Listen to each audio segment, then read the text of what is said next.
BJP Lok Sabha సభ్యుడు రఘునందన్ రావు ఓ ఇంటర్వ్యూకు సంబంధించిన వీడియోలు సోషల్ మీడియాలో వైరల్గా మారాయి.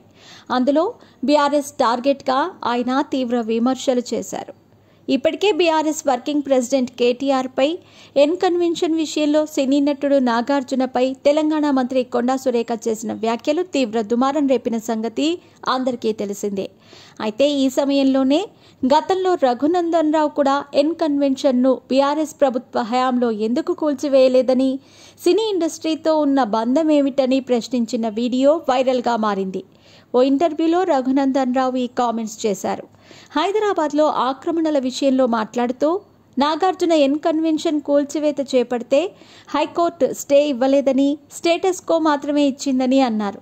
2014లో ఉమ్మడి ఆంధ్రప్రదేశ్ హైకోర్టు కన్వెన్షన్ను సర్వే చేయమని చెప్పిందని, అందులో 3.5 ఎకరాలు FTL బఫర్ జోన్లో ఉందని HDMA రిపోర్ట్ ఇచ్చిందని అన్నారు.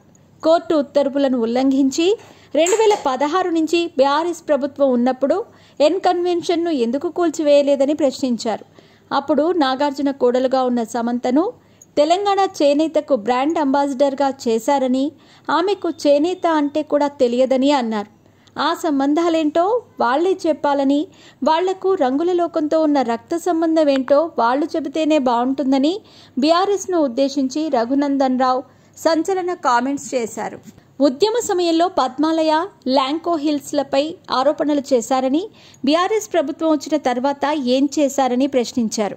పద్మాలయ స్టూడియోస్లో అపార్ట్మెంట్లు కట్టుకోవటానికి గత కేసీఆర్ ప్రభుత్వమే పర్మిషన్ ఇచ్చిందని అన్నారు. 10 ఏళ్లు అధికారంలో ఉండి ఎంఆర్ ప్రాపర్టీస్లో భూములు కోల్పోయిన తెలంగాణ రైతుల గురించి ఎందుకు మాట్లాడలేదని ప్రశ్నించారు.